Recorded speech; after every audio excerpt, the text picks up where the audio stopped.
Assalamualaikum warahmatullahi wabarakatuh. Cikgu ucapkan selamat datang kepada adik-adik ke kelas kita yang seterusnya pada hari ini. Hari ini kita akan sambung pelajaran topik sains tahun 5 bagi tajuk manusia, sistem peredaran darah manusia. Sebelum kita pergi kepada penerangan sistem peredaran darah manusia, kita lihat situasi yang ditunjukkan pada buku teks. Okey. Kita lihat pada situasi ini. Ayah sakitkah? Oh, tidak. Ayah sedang menderma darah. Okey. Kemudian, ayah dia bagi tahu lagi, menderma darah merupakan amalan mulia yang membantu mereka yang memerlukannya. Perhatikan beg darah ini. Jadi, ini situasi seorang lelaki menderma darah. Kenapa darah boleh didermakan? Apa kepentingan darah kepada manusia? Jadi, di sini kita pergi kepada maksud dia dan kepentingan dia. Jadi, sistem peredaran darah memainkan peranan yang penting di dalam tubuh kita. Sistem ini mengangkut oksigen, nutrien, air dan bahan kumuh seperti karbon dioksida.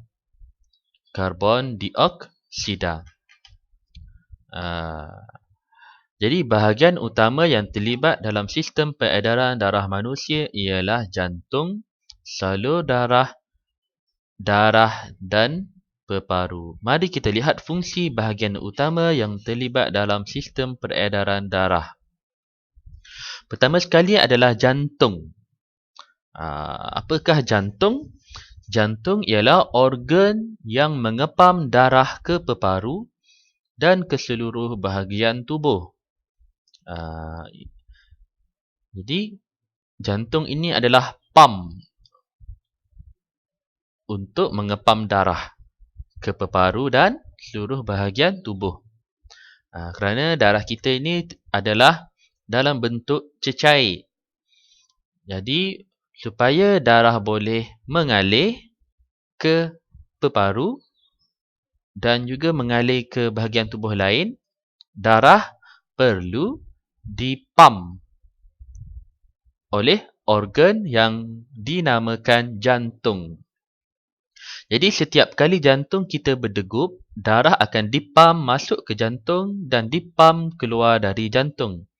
Jantung mempunyai dua bahagian. Pertama, bahagian kiri mengepam darah yang mengandungi lebih oksigen ke seluruh tubuh. Kemudian, bahagian kanan pula mengepam darah yang mengandungi lebih karbon dioksida ke peparu. Jadi, pada bahagian kiri jantung mengepam darah yang mengandungi lebih oksigen ke seluruh tubuh kita. Manakala bahagian kanan jantung pula mengepam darah yang mengandungi lebih karbon dioksida ke peparu. Kenapa? Kenapa oksigen dipamkan ke seluruh tubuh? Kerana tubuh kita memerlukan oksigen. Boleh? Jadi darah yang mengandungi lebih oksigen dipam ke seluruh tubuh. Manakala badan kita tidak memerlukan karbon dioksida. Jadi darah yang mengandungi lebih karbon dioksida akan dipam ke peparu. Kerana karbon dioksida akan dikeluarkan melalui perbuatan menghembus nafas. Okey. Jadi kita lihat dulu petunjuk yang ditunjukkan di sini. Kejap ya.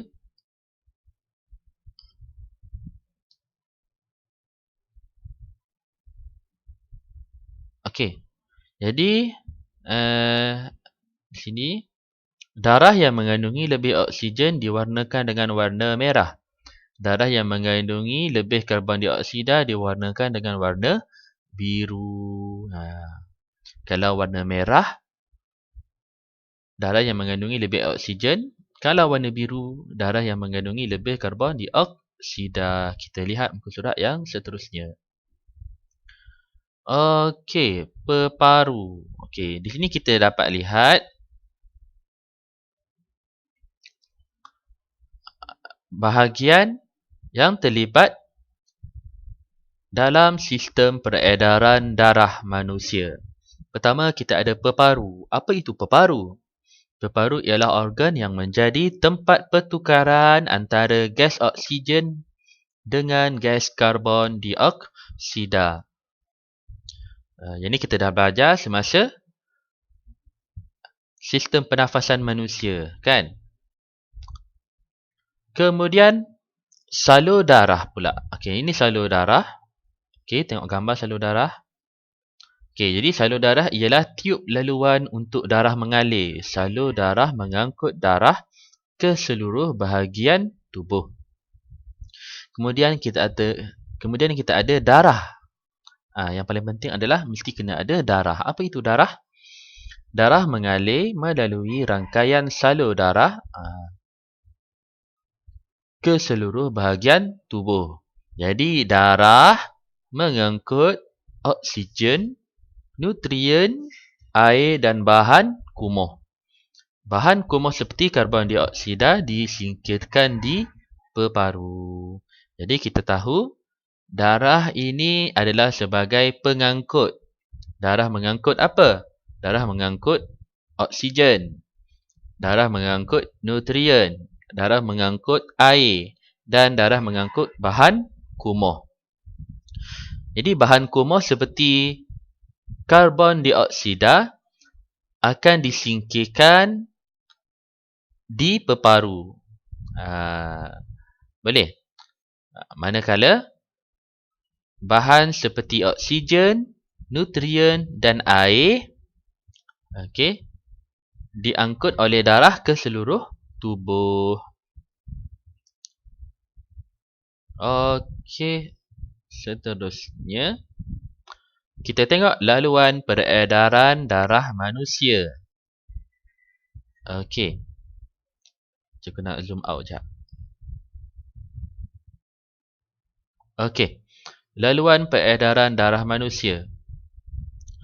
Jadi ada salur darah yang mengangkut darah dari jantung ke seluruh bahagian tubuh. Dan ada salur darah yang mengangkut darah dari bahagian tubuh ke jantung.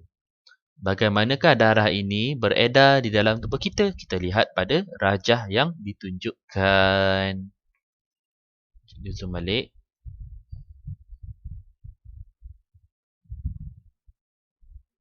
Okey, macam mana nak hilangkan bawah ni?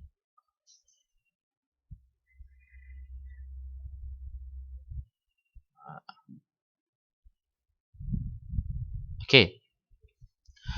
Pertama kita tengok ada 3 bahagian. Ada 3 kawasan kan?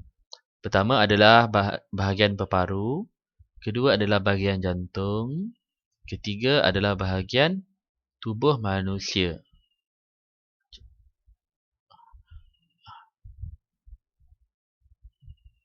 Okey, nak hilangkan benda ni macam mana?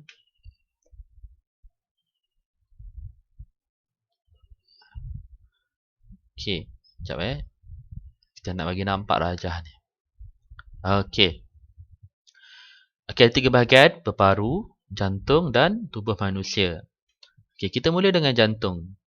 Seperti yang diterangkan tadi, ada darah yang mengalir dari jantung ke peparu dan ada darah yang mengalir dari jantung ke tubuh, ke seluruh tubuh. Kan? Dan ada juga darah yang mengalir dari tubuh ke jantung dan dari peparu ke jantung. Ya, kita lihat dulu satu-satu. Jadi apabila kita bernafas, pertama sekali kita menghirup udara. Menghirup udara yang mengandungi lebih oksigen. Bila kita hirup udara yang mengandungi lebih oksigen, darah akan mengambil oksigen dari peparu dan bergerak ke jantung.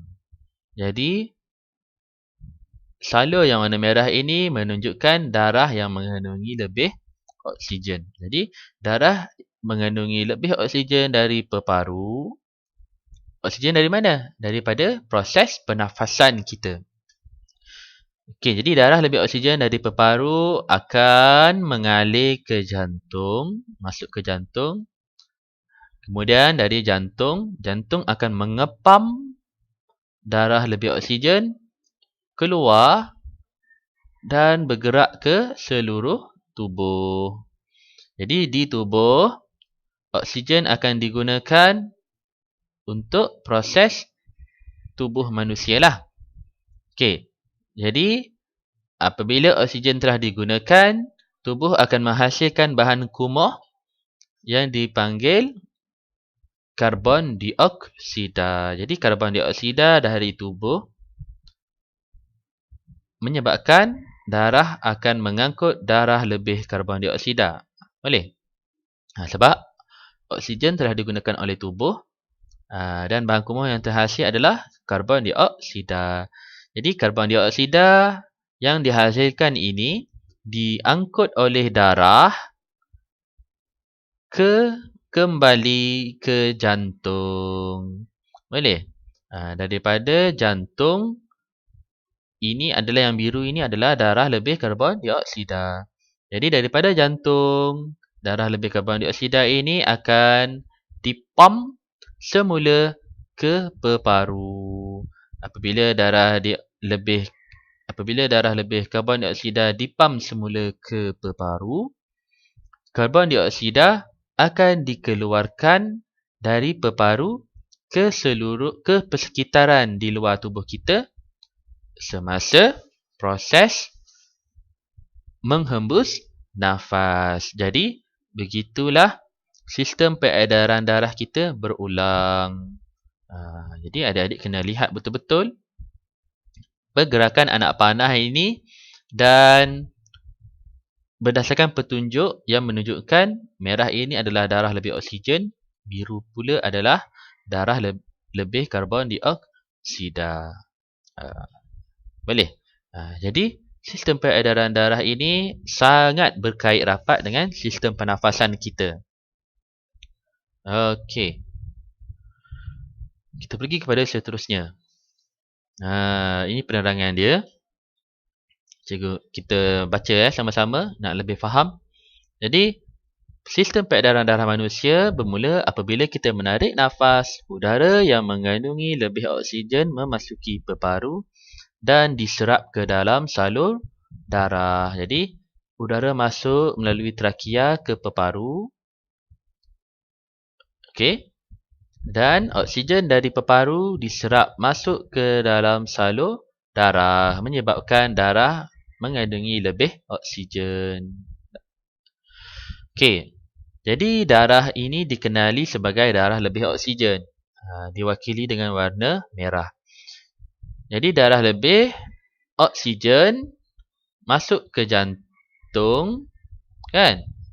Kemudian dipam oleh jantung ke seluruh bahagian tubuh. Okey.